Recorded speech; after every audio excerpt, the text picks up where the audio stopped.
You're listening to the Trade Show Insights Podcast, Season 16, Episode 13.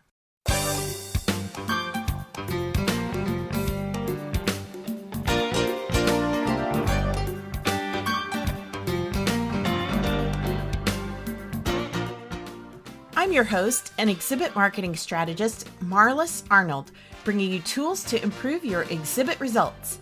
On today's episode, brought to you by the Exhibit Marketers Cafe, we've got a rebroadcast of our virtual lunch with some tips and lessons from a virtual networking experiment.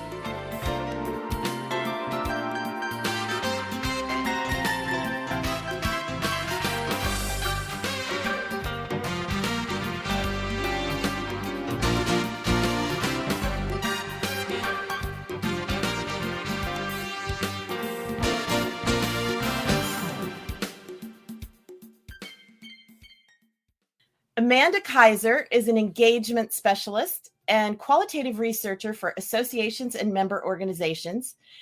33 research studies have given her a unique insight into the hearts and minds of attendees and members. Earlier this year, Amanda teamed up with Matchbox Virtual Media to produce the Virtual Networking Incubator. The incubator was one part lab, one part testing ground, and one part problem-solving event. Over 150 meeting and association leaders, including myself, collaborated with the goal of determining if virtual networking events could be meaningful, helpful, and fun.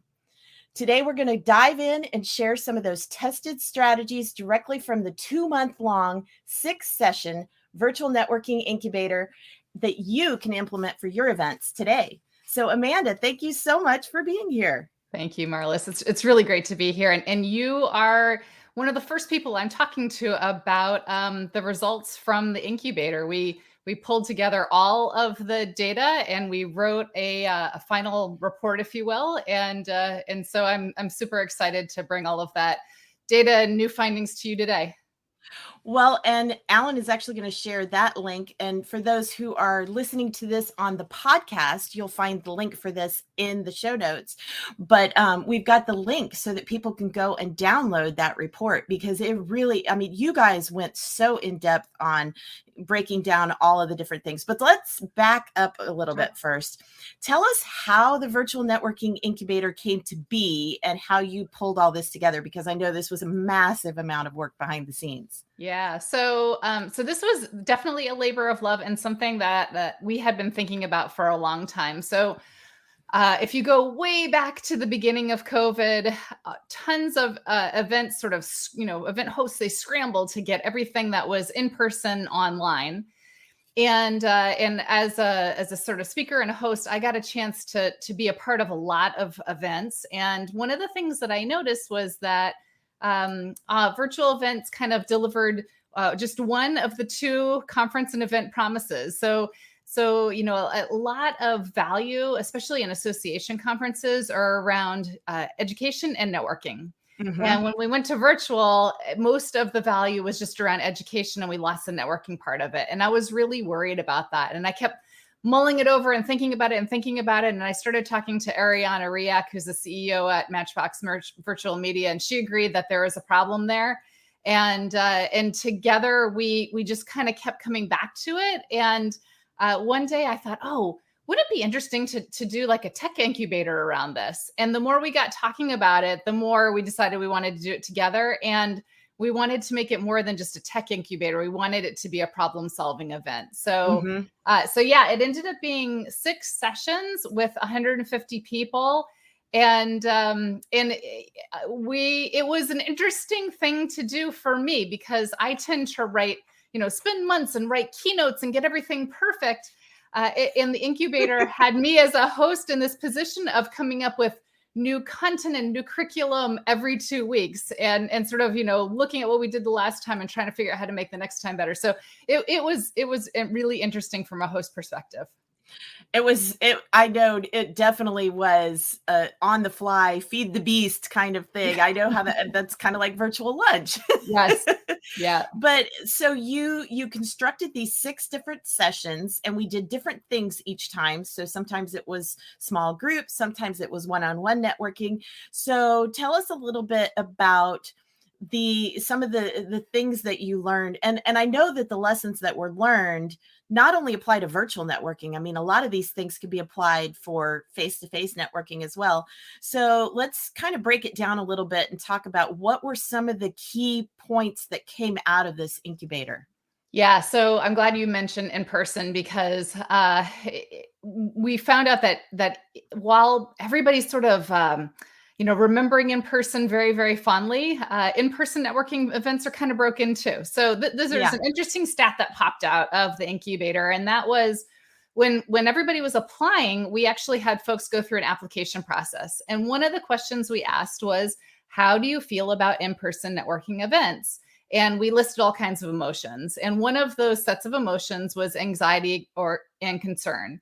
So when speaking about in-person networking events, 58% of our respondents noted anxiety and concern. We also asked that same set of question after every single one of our 6 gatherings. What events or what feelings for you are coming up after this gathering? And when we averaged all of those for every single one of the gatherings, we were at 16%. So Wow. in-person events, so 58% noted anxiety and concern at in-person events. And for our virtual networking events, 16% noted anxiety and concern. So that's really interesting, right? That's incredible. I think what I hear a lot out there is there's sort of this commonly held myth that that virtual networking can't be meaningful, it can't be fun, it can't be comfortable. And I think the one of the big learnings for me was, yeah, you know what, virtual can be meaningful, fun, and interesting, and all of those things that we don't expect it to. And we can figure out why that is, and then pull that into the in-person scenario as well. Well, and I think a big part of that is that the virtual on one level is more comfortable because you don't have this feeling of, like walking into a big room of people and not knowing, who to walk up to. That's right. I know I've had that conversation with other people just recently. I was talking to somebody about that. It's like everybody so fondly remembers the in-person networking, but it's like, remember that feeling of walking in and everybody's at their own little clusters and what do you do? That's right. And so the virtual networking, you guys had different kinds of exercises for us to do and tech for us to explore. I mean, we had the and I forget what the term is, but the wander around and bump into people. Right. What do you call that officially? I don't know. Yeah. So that was sort of like autonomous movement. We were exploring autonomous movement, which is probably the most reception like of all of Yes. our platforms, right? So you could do that. We did gather round was sort of our one-on-one. We had very deep conversations on a platform called Circles. We played with. So one of the things that people worry about with virtual networking is, how do you do it at scale? How do you do it with 50 people or 200 people or 500 people? So we played with a platform called not Circles. Sorry, the Circles can do that. They can scale large, but there's also another platform called Pickles. And that's a way to sort of like feel the whole community and see what the whole community is thinking and connecting with the whole community. So we were definitely a tech incubator in that we were playing with some of the latest and greatest brand new platforms that just kind of came onto the scene. But the other thing that we did is we exposed people, and I shouldn't say expose people. I was literally experimenting. We were experimenting with Matchbox to try all kinds of activities and methods, and just trying to see, what stuck and what didn't stick. And so it was, I would say if you thought about like how we were dividing our mind space, it was one half technology and the other half was all around the activities and methodologies and stuff like that. And we also kind of sort of stepped through where we started the incubator, exposing people to what exists today. And then at the end of the incubator, we really started to do a lot of more like hackathon style. We started really problem solving, and the whole group of 100 people, 50 people, were coming up with all of these ideas on their own, which was pretty fantastic to see. Well, and I really love that aspect of it. I mean, the experimenting with the tech. I mean, I was introduced to a lot of new tech that I wasn't familiar with. I mean, some of it I was, because I'm like you, I play around with all this stuff all the time. Yeah. But learning the tech was one thing, but the aha moments were really, the hackathon part. And so the other thing I loved what you guys did, you had the recaps that you sent out every time afterwards. You collected like all of our comments and all of our suggestions or thoughts and put them together and then shared with everybody afterwards. And it made it so much easier to, I guess I would say, take it all in and process it all, because I mean, when it's happening, it was like everything was flying so fast. And I know I tried to take notes each week, but it was just impossible to keep up with all the ideas because everything was flying so fast. Yeah. So you actually took a lot of those ideas and put together a cookbook. Since it was the Matchbox Kitchen, I love that you did a cookbook of ideas.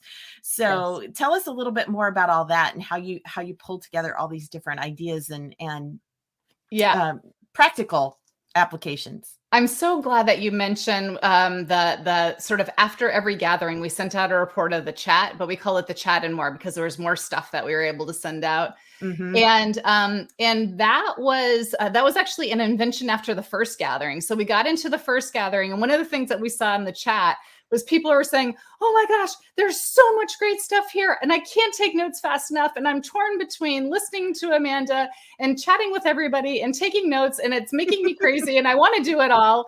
And so we thought a lot about how to handle this, because on one hand, one of our biggest objectives was making a really safe space. We wanted it to be a very open, safe space where everybody could support each other. But more than that, if you had an idea, but it wasn't quite fully formed and fully polished, we wanted you to feel like you could shout that idea out to everybody without any backlash, which meant we didn't really want people downloading the chat for themselves. We would be happy to provide it, but anonymize it later on. And so, as we're thinking about, okay, we want to create a safe space. We want people not to feel the pressure of taking notes. We want people to participate, which means, being really involved and present in the moment. How do we solve that problem? And so right after the first gathering, we committed to doing those after the gathering reports, and we did it every single time. And that was, I'm glad you liked it, because we got some really good feedback for that. Yeah. And I thought that kind of brought everything together. So it wasn't just, and especially if you happen to miss one, like I missed one of the ones in the middle. And so being able to have that recap really helped to bring everything together. And it's just a wealth of material. I know I still need to go back and review the notes again and kind of pull out some of the highlights. But what were some of the biggest highlights, maybe the top 2 or 3 things that you think came out of the incubator of like great ideas for, implementing at future events? Yeah.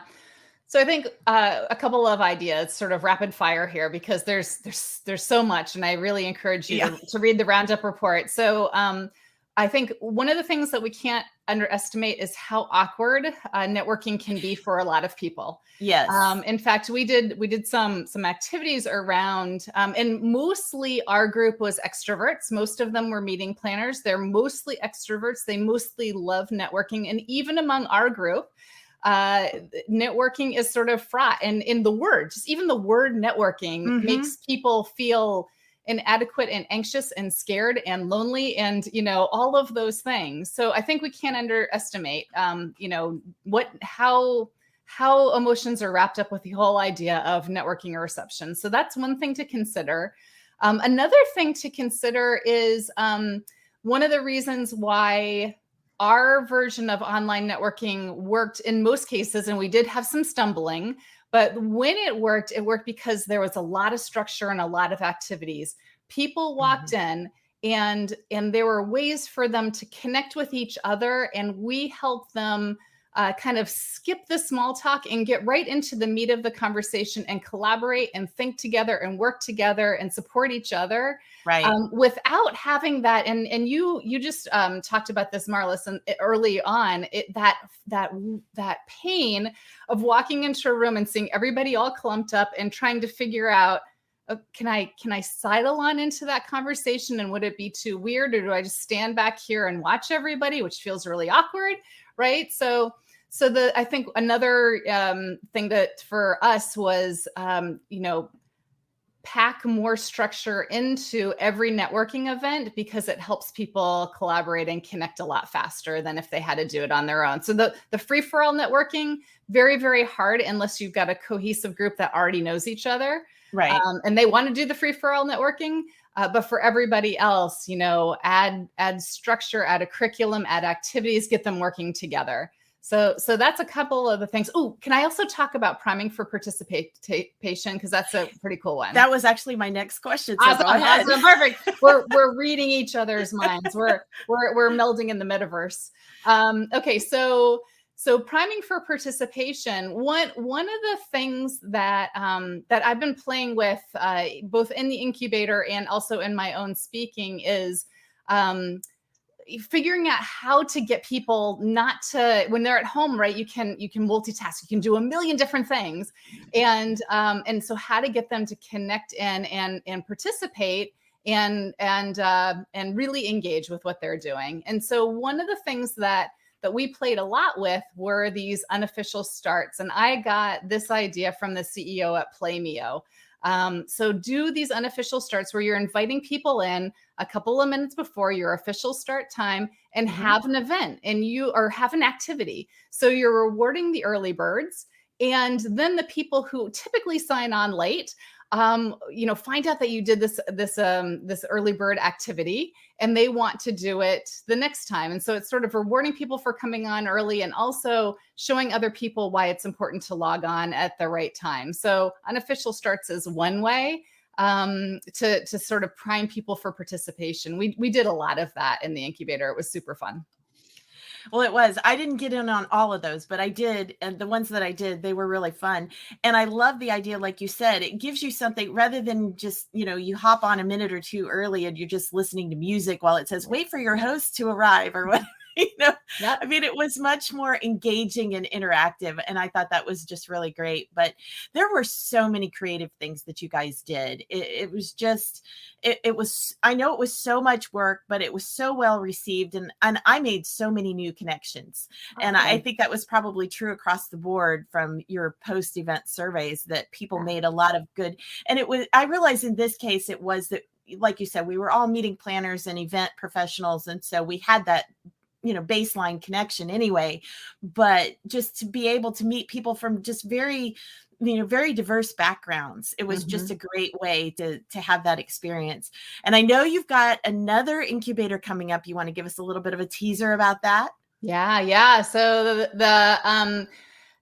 we thought that the virtual networking incubator was so successful. We wanted to continue on with that model of continuing to host problem-solving events. And so Ariana, Anna, and I put our heads together and we polled the past incubator participants to see what topics were of most interest to them. And the topic that rose to the top was sponsor value.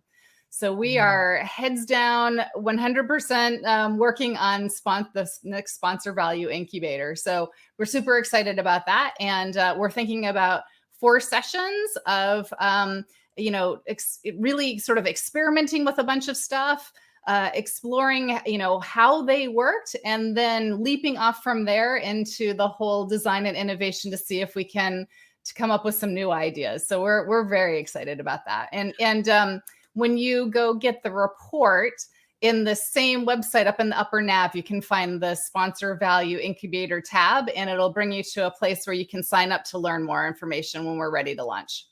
And I am for me being exhibitor and sponsor focused, I am all over this one. I can't wait. So are you looking to do that yet this year, or will that not be until 22? That is a good question. We've actually not set a date because we're at the beginning of just kind of massively getting everything in a row. So, part of what we want to do is take the best of the virtual networking incubator and also figure out what we could do even better and change it. So this time there's some changes compared to the virtual networking incubator. We're going to have sponsors. We're going to sort of explore what it is to really be, partners with our sponsors. We're talking with media partners right now. So there's new and exciting elements that I can't wait to explore and then share out with the whole community. That is so awesome. So, well, we will eagerly look forward to that. Alan is going to put up in the comments the link for your website, your blog, Smooth the Path. So I want to make sure that people can go find you that way, but they can also go to the Networking Incubator page and get all the great juicy details on the recaps of the incubator. But here is Amanda's link for Smooth the Path blog. So go check that out. Any final thoughts from you, Amanda, of just what we should all keep in mind when it comes to networking? Oh boy, it's even so. You don't have to spend a lot of money to have a really great experience. You can do a lot of really interesting things on Zoom, and so I think it's more about if you've got the money, the platforms are great, but it's just a lot about thinking about the thought of how do we take a group of strangers and make them friends? How do we take people who are walking into this being, with a lot of trepidation and making them feel comfortable? How do we take people who may want to multitask and get them to fully participate and engage? So read the report. Jump out, come to me with any questions. If you have any questions you're thinking about for your next event, but just sort of, more kind of think about like that linear process of how do you get people, to feel, to sort of feel the feelings that you're hoping they feel, and you'll get there. Well, and I love Eric's comment. Once you've nailed down a virtual platform, the fun is in finding innovative ways to stretch beyond its boundaries, like Amanda's fun interactive activities. Right. Yay, Eric. Yes. That's exactly it. Take the platform and run with it. I mean, don't be handicapped by what platform you're in. Find a way to make it work. Right. Amanda, thank you so much for being our guest on Virtual Lunch. I think this is very exciting what you've done, and it's very exciting what you've got coming up. So we wish you all the success and can't wait to see what happens next. Thank you. Thank you so much.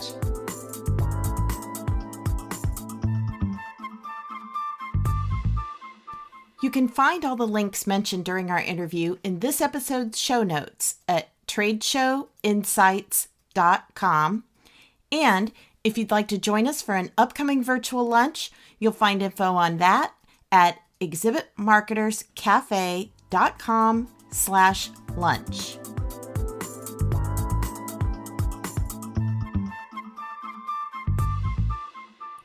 If you enjoyed today's episode and would like more, you can subscribe to the podcast and automatically receive future episodes on your chosen device.